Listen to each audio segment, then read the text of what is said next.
Anda kembali menyaksikan Kompas Malam, kita masih bicara soal menjaga spirit pemberantasan korupsi. Masih ada Bivitri Susanti dan juga Johan Budi melalui sambungan telepon. Tadi Mbak Bivitri saya mengutip dua contoh yang diberikan oleh Pak Johan Budi. Ketika ada revisi Undang-Undang KPK, Presiden kemudian melakukan sesuatu dalam tanda petik untuk kemudian menjaga jangan sampai ada revisi ketika itu. Namun ketika hal ini terjadi, hak angket kemudian Presiden menyatakan saya eksekutif, itu adalah ranah legislatif. Menurut Anda sudah seperti itu kah?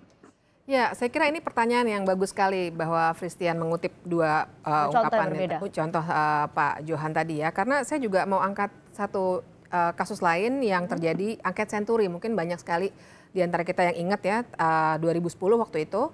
Sebenarnya Presiden juga ketika itu Presiden SBY melakukan intervensi.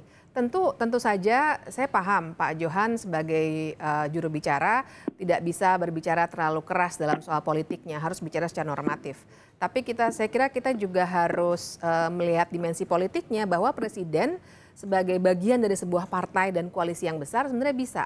Jadi waktu angket Senturi itu Presiden SBY melakukan intervensi yang tidak terlalu kelihatan. Dan kalau kita ingat waktu itu ada voting ya terakhir, memang ada hasilnya, tapi kemudian akibat langsung dari angket Senturi itu adalah pembentukan sekretariat bersama koalisinya SBY, sekbernya waktu itu ya. Dan waktu itu mungkin semua juga ingat Ibu Sri Mulyani mengambil pekerjaan di World Bank, jadi keluar dari kabinet. Itu sebenarnya salah satu dampak yang kita harus baca secara politik, tentu saja tidak bisa secara kaku melihat trias politika dan lain sebagainya. Nah, jadi balik ke pertanyaan Christian tadi, saya kira dalam konteks yang sekarang ini jelas Presiden harus mengambil langkah-langkah yang sekali lagi mungkin Pak Johan tidak bisa bicara banyak di sini, tapi kita tahu bisa dilakukan dan di sini kita bisa lihat seberapa berpengaruhkah seorang presiden kita yang sebenarnya adalah anggota sebuah partai politik bukan ketua umumnya bisa mempengaruhi partainya dan berbicara lobby dan lain sebagainya dengan koalisi yang lebih besar. Tapi itu harus dilakukan saya kira. Kalau memang Pak Jokowi mau memberikan komitmennya untuk membackup KPK. Pak Johan? Komitmen Presiden ya, untuk membela KPK sudah banyak contoh ya, tadi seperti yang saya sampaikan dua diantaranya bahkan waktu itu juga komitmen untuk menambah anggaran misalnya untuk KPK. Ini kan bentuk-bentuk komitmen Presiden dalam kaitan dengan memperkuat KPK. Ya. Kalau dibandingin sama Senturi saya kira agak berbeda ya. Tapi diskusi kita kan bukan soal itu. Tapi saya sedikit aja, Senturi dalam hal ini Pak SBY punya partai yang cukup kuat ya. Partai yang mendominasi lah dengan kekuatannya di kursi. PDIP kan juga mendominasi. Enggak, Presiden bukan ketua umum PDIP. Pak SBY, kalau kita diskusi ini bisa panjang, tapi saya mencoba untuk tidak masuk ke situ. Tapi yang saya ingin meyakinkan pada Anda semua bahwa Presiden punya komitmen ya, untuk memperkuat KPK dan itu dilakukan dalam pemerintahan 2,5 tahun yang hampir 3 tahun ini dilakukan oleh Presiden Jokowi dalam kaitan dengan memperkuat KPK. Ketika ada domain ya Presiden atau pemerintah atau eksekutif yang kemudian bisa mempengaruhi KPK, di situ Presiden melakukan posisinya sebagai Presiden, sebagai kepala eksekutif. Nah, seperti tadi saya ambil contoh revisi Undang-Undang KPK yang waktu itu adalah usulan DPR ya, yang kemudian diajukan kepada pemerintah. Nah, di sini bisa dilihat apakah Presiden punya komitmen atau tidak. Ketika itu karena publik begitu keras ya reaksinya bahwa revisi Undang-Undang KPK adalah untuk memperlemah KPK karena itu Presiden tegas ya waktu itu untuk tidak menyetujui. Maksud Anda kalau sekarang hak angket nunggu dulu nih publik kemudian bereaksi keras dulu baru Presiden mau muncul lagi? Maksudnya gitu? Bukan soal publiknya, Anda salah menangkap apa yang tadi saya sampaikan. Ini soal domain tadi yang antara eksekutif dengan legislatif. Legislatif itu punya domain sendiri, punya kewenangan sendiri, yang tidak bisa Presiden itu mencampuri gitu maksud saya. Tadi yang tadi saya sampaikan, yang soal revisi Undang-Undang KPK, di mana itu adalah usulan dari DPR, inisiatif DPR, yang kemudian ketiga itu disampaikan kepada pemerintah, nah di sini kelihatan apakah Presiden ini mendukung KPK atau tidak gitu. Dan ketiga itu disampaikan Presiden menggunakan kewenangannya sesuai dengan yang melekat di Presiden ya sebagai kepala pemerintahan waktu itu menolak untuk merevisi undang-undang KPK. Gitu.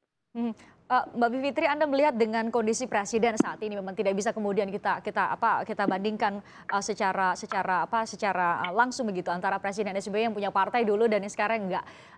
Menurut Anda itu kontekstual untuk kemudian kita bandingkan bagaimana presiden saat ini mengambil langkah yang tepat untuk kemudian menjaga spirit pemberantasan korupsi? Dari segi posisi presiden, saya kira itu memang akurat ya. Saya kira kita juga sudah punya banyak sekali contoh kasus selama 2,5 tahun ini, di mana presiden agak sulit kelihatannya mengambil keputusan karena ada ketua partai dan jajaran elit partai PDIP ya, yang kelihatannya lebih banyak punya suara di dalam partainya ketimbang Pak Presiden sendiri.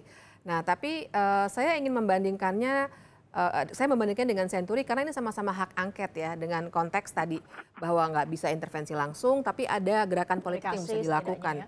Karena saya juga mencatat misalnya tahun 2004-2009 dan juga 99-2004 itu belasan usul angket dan ada 20 usul interpelasi dan itu Presiden selalu melakukan move-move politik seperti ini. Jadi kalau mungkin kita semua ingat ya ada angket BBM atau usul angket BBM, usul angket BLBI, usul angket lelang gula ilegal, banyak sekali belasan.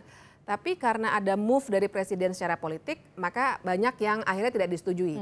Ya cuma satu itu tadi ya Senturi dan lain sebagainya. Jadi sangat sedikit yang disetujui. Nah, jadi move-move ini yang kita butuhkan. Dan kalau misalnya diperhatikan skalanya, menurut saya skala dampak dari revisi Undang-Undang KPK dan dampak dari hak angket ini sama besarnya.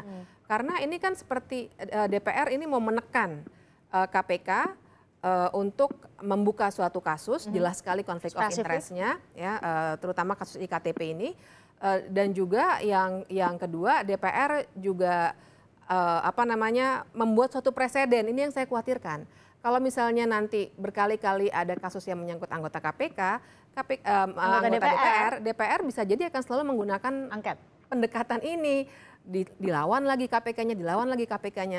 Di sini saya kira pentingnya yang skalanya itu sama besarnya dengan RUU KPK yang mau direvisi menurut saya untuk presiden supaya dia juga bikin move politik.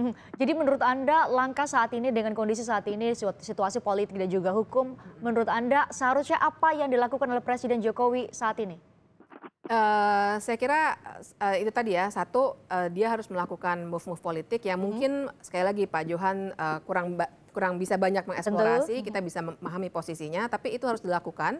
Dan kemudian kedua juga secara publik, jadi tidak hanya secara politik yang di pintu tertutup, tapi secara publik saya kira Presiden juga harus menunjukkan bahwa saya bersama KPK. Jadi entah mungkin dalam bentuk press conference atau apapun ya, yang intinya menunjukkan juga kepada publik bahwa saya membackup KPK.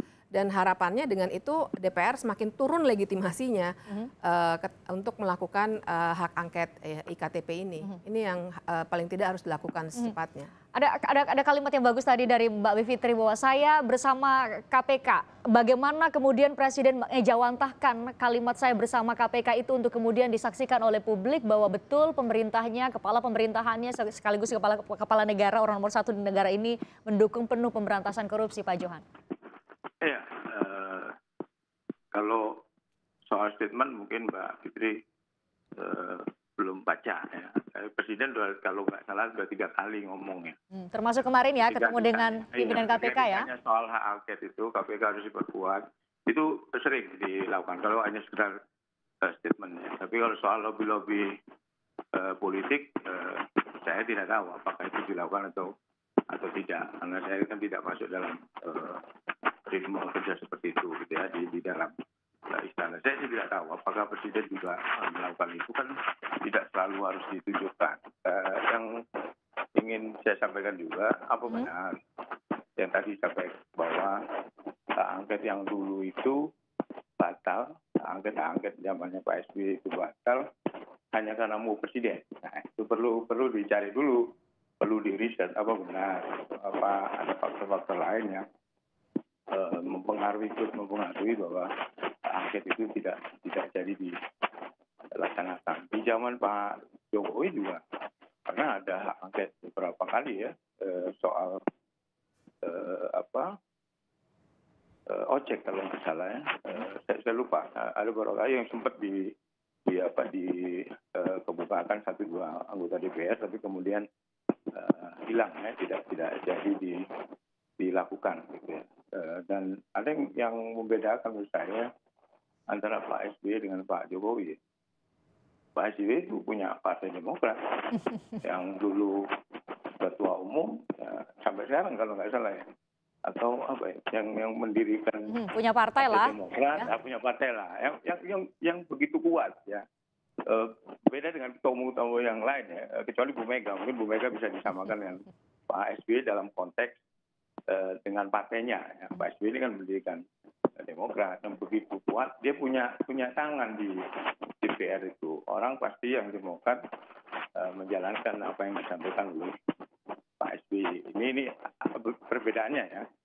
Tentu orang bisa bicara apa saja, tapi kalau menurut saya perbedaan ini signifikan ya, untuk bisa mempengaruhi apa yang ada di DPR. Saya kira itu. Tapi yang jelas Presiden melakukan sesuatu atau banyak hal dalam kapasitas sebagai kepala cabang kekuasaan eksekutif untuk kemudian menjaga KPK. Terima kasih Pak Johan Budi sudah bergabung bersama kami, staf khusus Presiden bidang komunikasi. Terima kasih. Saya akan lanjut dengan Mbak Bivitri Susanti untuk selanjutnya. Di segmen selanjutnya kita akan bicara mengenai kalau memang serangan KPK terhadap KPK dalam berbagai cara termasuk hak angket, kemudian revisi undang-undang akan terus dilakukan kalau ada kasus-kasus besar, karena tentu akan ada banyak kasus besar lagi, kita tidak bisa menutup kemungkinan untuk itu. Lalu bagaimana cara menjaga KPK? Dalam tanda petik tentu. Kita akan bahas saat lagi saudara di Kompas Malam. Tetaplah bersama kami.